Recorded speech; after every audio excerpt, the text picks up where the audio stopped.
Chantez au Seigneur un chant nouveau, chantez au Seigneur terre entière. La splendeur et l'éclat, la puissance et la beauté brillent dans son temple saint. Au nom du Père, du Fils et du Saint-Esprit, le Seigneur soit avec vous. Nous avons la chance ce soir d'avoir du temps pour prier ensemble. Nous avons aussi la grâce d'avoir pu le prendre pour nous réunir ici, avec aussi tous les téléspectateurs qui nous suivent par KTO. Au début de cette messe, nous qui sommes le vrai temple du Seigneur, demandons au Seigneur de venir porter sa lumière dans son temple, de venir éclairer même les recoins de notre cœur que le péché essaye de lui dérober. Confions-lui nos péchés qui nous mettent en nous sa lumière. Je confesse à Dieu Tout-Puissant, je reconnais devant mes frères que j'ai péché en pensée, en parole, par action et par omission. Oui, j'ai vraiment péché, c'est pourquoi je supplie la Vierge Marie, les anges et tous les saints, et vous aussi, mes frères, de prier pour moi, le Seigneur notre Dieu. Que Dieu Tout-Puissant nous fasse miséricorde, qu'il nous pardonne nos péchés et nous conduise à la vie éternelle.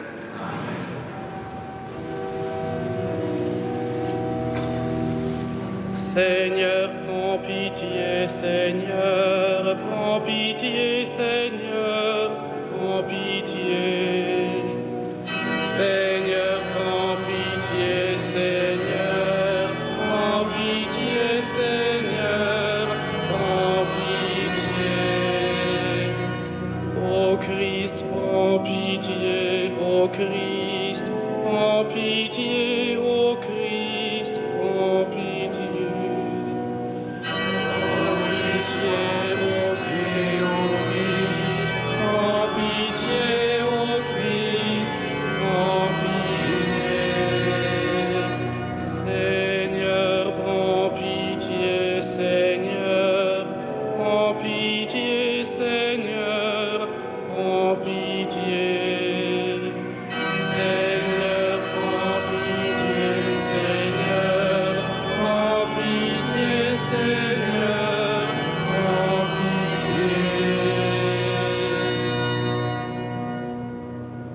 Prions le Seigneur.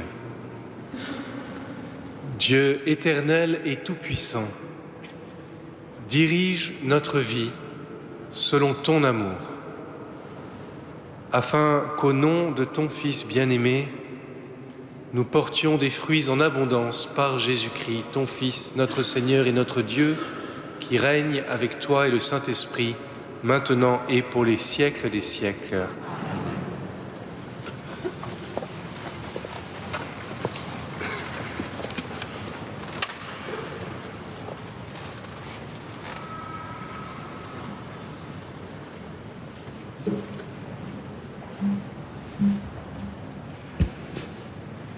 Lecture de la lettre aux Hébreux. Frères, souvenez-vous de ces premiers jours où vous veniez de recevoir la lumière du Christ. Vous avez soutenu alors le dur combat des souffrances, tantôt donné en spectacle sous les insultes et les brimades, tantôt solidaires de ceux qu'on traitait ainsi. En effet, vous avez montré de la compassion à ceux qui étaient en prison. Vous avez accepté avec joie qu'on vous arrache vos biens, car vous étiez sûr de posséder un bien encore meilleur et permanent. Ne perdez pas votre assurance. Grâce à elle, vous serez largement récompensés. Car l'endurance vous est nécessaire pour accomplir la volonté de Dieu et obtenir ainsi la réalisation des promesses. En effet, encore un peu, très peu de temps, et celui qui doit venir arrivera. Il ne tardera pas. Celui qui est juste à mes yeux, par la foi vivra. Mais s'il abandonne, je ne trouve plus mon bonheur en lui. Or, nous ne sommes pas, nous, de ceux qui abandonnent et vont à leur perte, mais de ceux qui ont la foi et sauvegardent leur âme. Parole du Seigneur.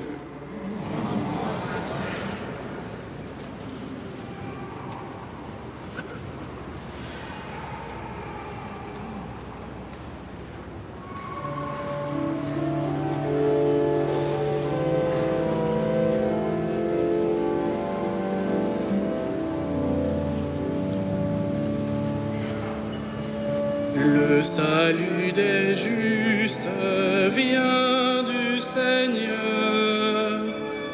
Le salut des justes vient du Seigneur. Fais confiance au Seigneur, agis bien. Habite la terre et reste fidèle. Mets ta joie dans le Seigneur. Il comblera les désirs de ton cœur. Le salut des justes vient du Seigneur. Dirige ton chemin vers le Seigneur. Fais-lui confiance et lui, il agira. Il fera lever comme le jour ta justice et ton droit comme le plein midi. Le salut des justes vient du Seigneur. Quand le Seigneur conduit les pas de l'homme, ils sont fermes et sa marche lui plaît. S'il trébuche, il ne tombe pas, car le Seigneur le soutient de sa main. Le salut des justes vient du Seigneur. Le Seigneur est le salut pour tous les justes, leur abri au temps de la détresse. Le Seigneur les aide et les délivre, car ils cherchent en lui leur refuge. Le salut des justes vient du Seigneur.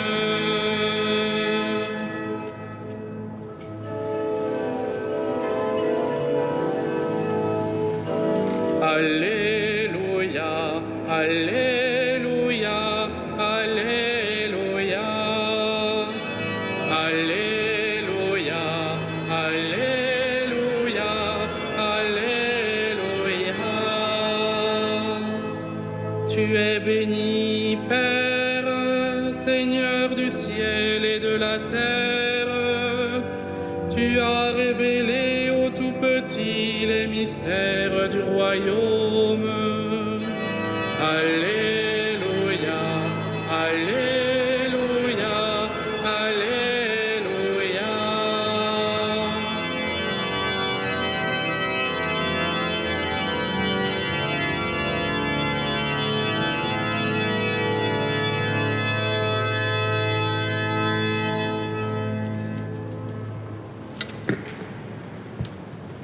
Le Seigneur soit avec vous. Évangile de Jésus-Christ selon saint Marc. En ce temps-là, Jésus disait aux foules : « Il en est du règne de Dieu comme d'un homme qui jette en terre la semence. Nuit et jour, qu'il dorme ou qu'il se lève, la semence germe et grandit, il ne sait comment. D'elle-même, la terre produit d'abord l'herbe, puis l'épi, enfin du blé plein l'épi. Et dès que le blé est mûr, il y met la faucille, puisque le temps de la moisson est arrivé. » Il disait encore : « À quoi allons-nous comparer le règne de Dieu ? Par quelle parabole pouvons-nous le représenter ? Il est comme une graine de moutarde. Quand on la sème en terre, elle est la plus petite de toutes les semences. Mais quand on l'a semée, elle grandit et dépasse toutes les plantes potagères. Et elle étend de longues branches, si bien que les oiseaux du ciel peuvent faire leur nid à son ombre. Par de nombreuses paraboles semblables, Jésus leur annonçait la parole dans la mesure où ils étaient capables de l'entendre. Il ne leur disait rien sans parabole, mais il expliquait tout à ses disciples en particulier. Acclamons la parole de Dieu. Louange à toi, Seigneur Jésus.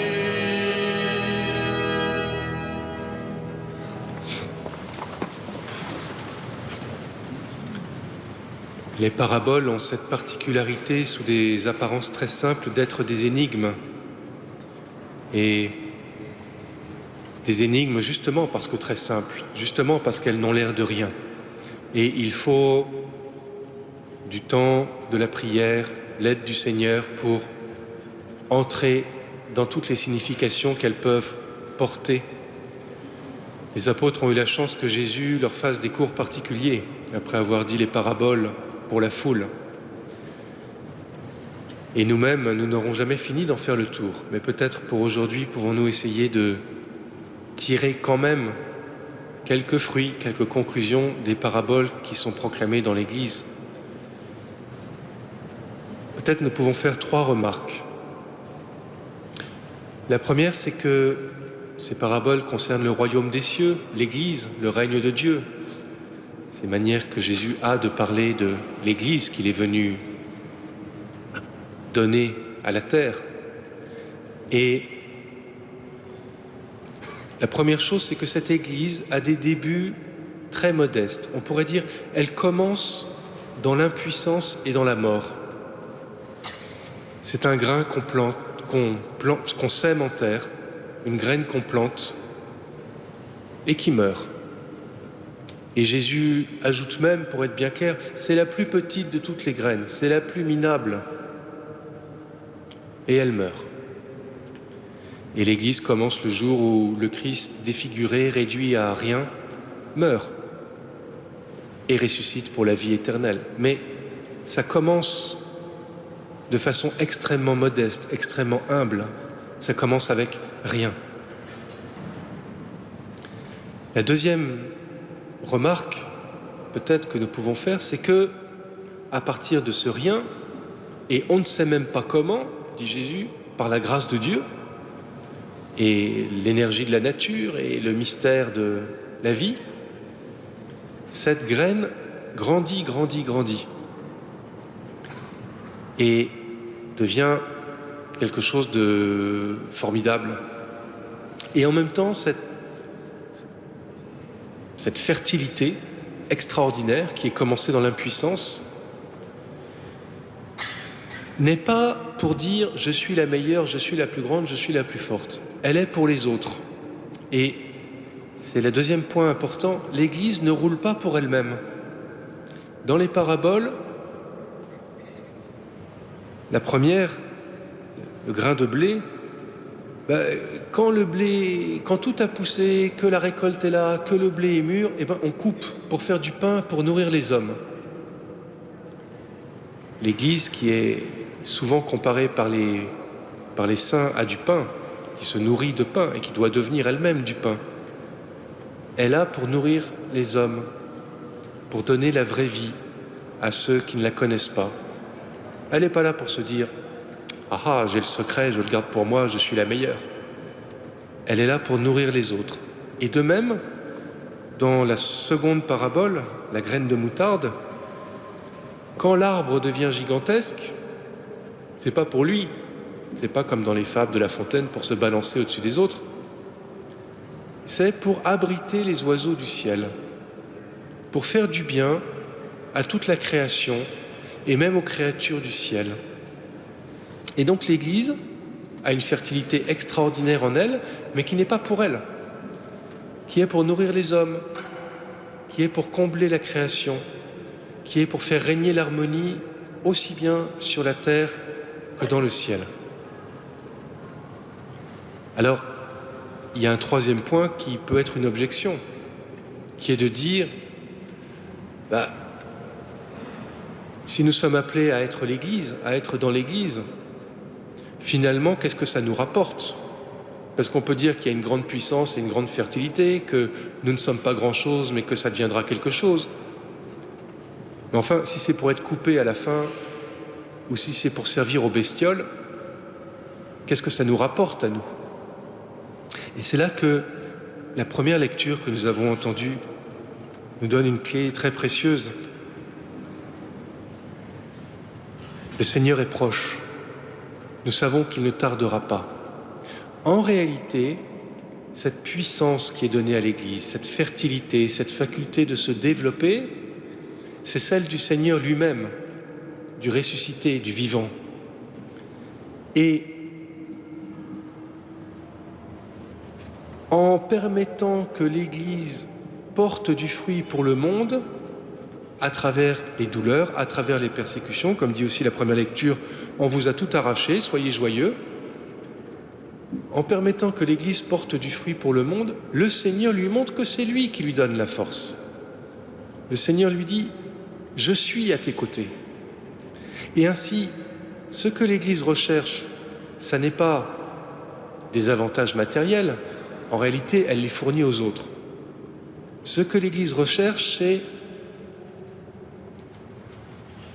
parvenir enfin à la rencontre avec celui dont elle a déjà la joie d'expérimenter la présence chaque jour, dont elle constate la présence par sa fertilité, dont elle constate la présence par le bien qu'elle fait malgré son indignité,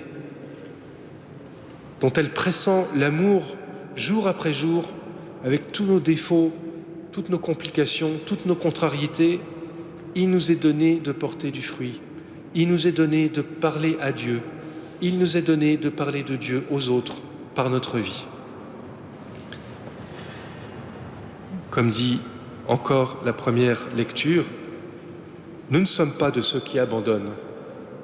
Bien sûr, c'est difficile, mais nous n'abandonnons pas parce que nous savons que c'est notre âme qui est en jeu. Nous savons que la rencontre, elle est pour la vie éternelle.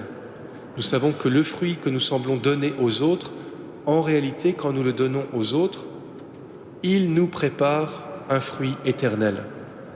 Il nous prépare l'entrée définitive dans la joie du Seigneur. C'est tout le mystère de l'Église qui, depuis toujours et jusqu'à toujours, est contrarié, persécuté, ridiculisé, et qui porte du fruit. Pas pour dire « regardez, j'y arrive », mais pour pouvoir se dire « le Seigneur est là ». Quelle chance j'ai, quelle joie doit déjà être la mienne, quelle merveille m'est promise. C'est la promesse faite à l'Église et à chacun de nous. Demandons au Seigneur de croire que même si nous sommes la plus minable de toutes les graines, si nous consentons à vivre avec lui et même à mourir avec lui, alors le fruit qui sera donné dépasse tout ce que nous pouvons imaginer sur terre et au ciel, car il nous donne accès au Seigneur lui-même. Amen.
Prions ensemble au moment d'offrir le sacrifice de toute l'Église.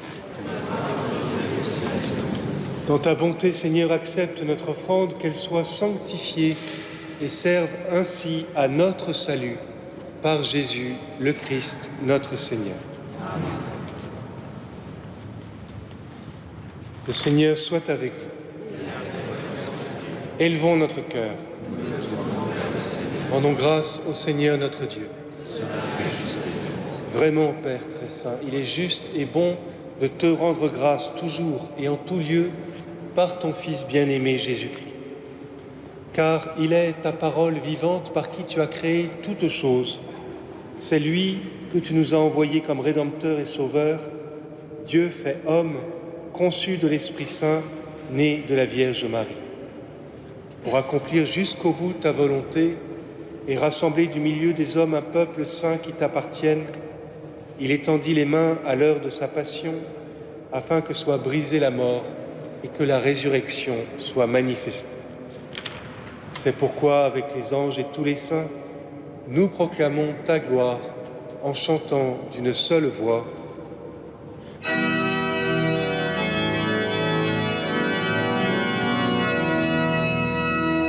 Saint, Saint, Saint, le Seigneur, Dieu de l'univers, le ciel et la terre sont remplis de ta gloire. Hosanna au plus haut des cieux, béni soit celui qui vient au nom du Seigneur. Hosanna.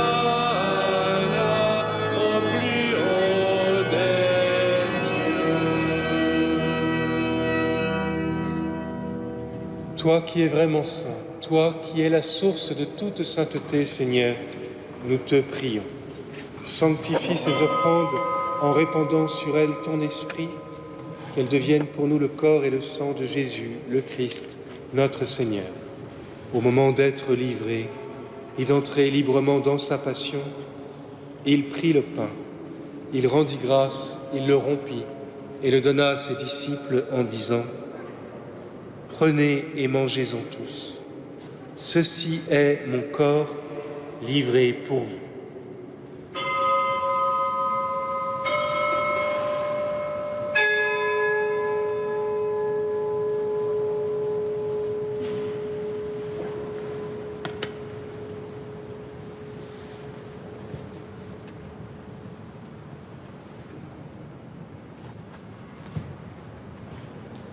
De même, à la fin du repas, il prit la coupe.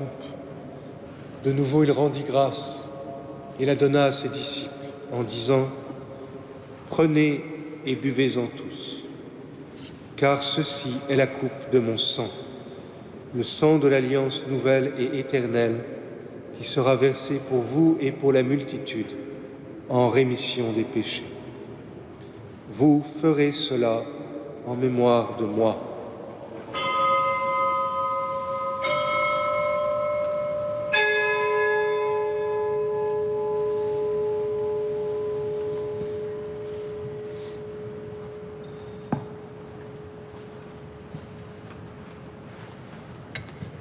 Il est grand le mystère de la foi. Nous proclamons ta mort, Seigneur Jésus. Nous célébrons ta résurrection. Nous attendons ta venue dans la gloire. Faisant ici mémoire de la mort et de la résurrection de ton Fils, nous t'offrons, Seigneur, le pain de la vie et la coupe du salut, et nous te rendons grâce, car tu nous as choisis pour servir en ta présence. Humblement, nous te demandons qu'en ayant part au corps et au sang du Christ, nous soyons rassemblés par l'Esprit Saint en un seul corps. Souviens-toi, Seigneur, de ton Église répandue à travers le monde. Fais-la grandir dans ta charité avec le pape François, notre évêque André, et tous ceux qui ont la charge de ton peuple. Souviens-toi aussi de nos frères qui se sont endormis dans l'espérance de la résurrection, en particulier ce soir de Jean confié à nos prières. Et de tous les hommes qui ont quitté cette vie. Reçois-les dans ta lumière, auprès de toi. Sur nous tous, enfin, nous implorons ta bonté. Permets qu'avec la Vierge Marie, la bienheureuse Mère de Dieu, Saint Joseph, son époux, avec les apôtres, Saint Angèle de Méricie et les saints de tous les temps qui ont vécu dans ton amitié, nous ayons part à la vie éternelle et que nous chantions ta louange par Jésus-Christ, ton Fils bien-aimé. Par lui, avec lui et en lui, à toi, Dieu le Père Tout-Puissant, dans l'unité du Saint-Esprit, tout honneur et toute gloire pour les siècles des siècles. Amen.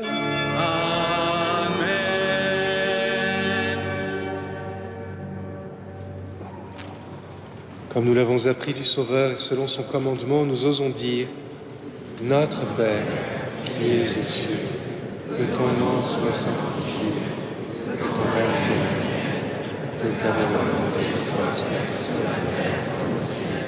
Donne-nous aujourd'hui notre pain de ce jour. Pardonne-nous nos offenses, comme nous pardonnons aussi à ceux qui nous offensent. Et ne nous laisse pas à la tentation, mais délivre-nous du mal. Délivre-nous de tout mal, Seigneur, et donne la paix à notre temps. Par ta miséricorde, libère-nous du péché. Rassure-nous devant les épreuves, en cette vie où nous espérons le bonheur que tu promets et l'avènement de Jésus-Christ, notre Sauveur.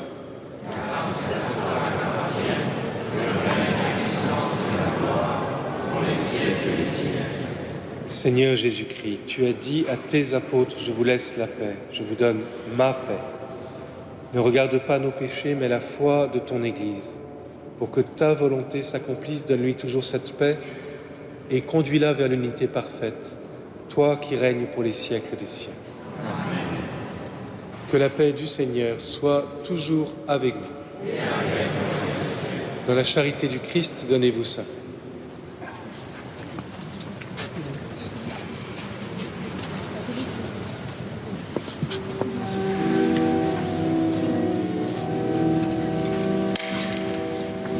Agneau de Dieu qui enlève le péché du monde, prends pitié de nous.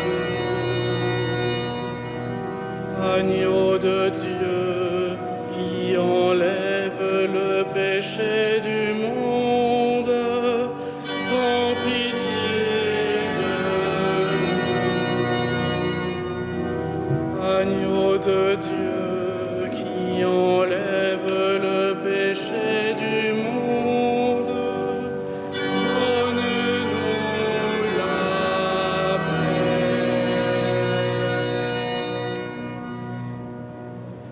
Heureux les invités au repas du Seigneur.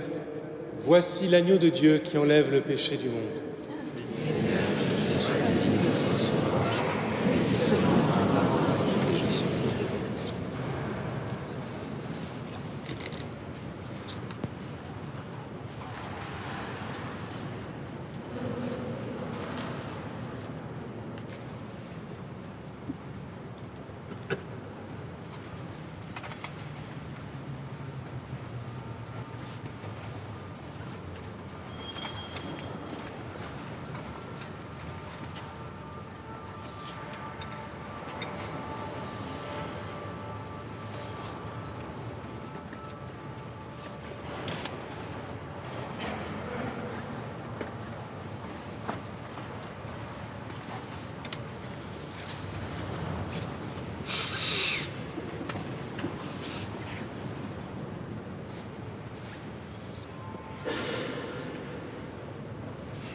Ensemble approchés du Seigneur, resplendissez de sa lumière et sur votre visage il n'y aura plus d'ombre.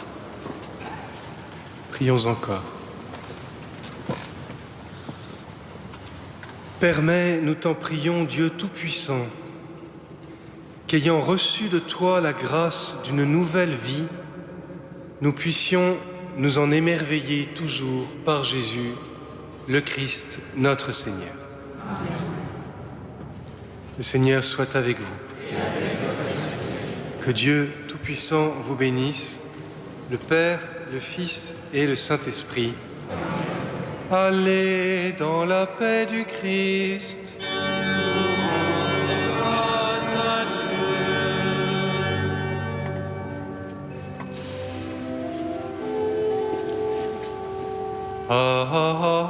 Alma Redemptoris Mater, que per via celi portam manes, et stella maris succurre cadenti, surgere qui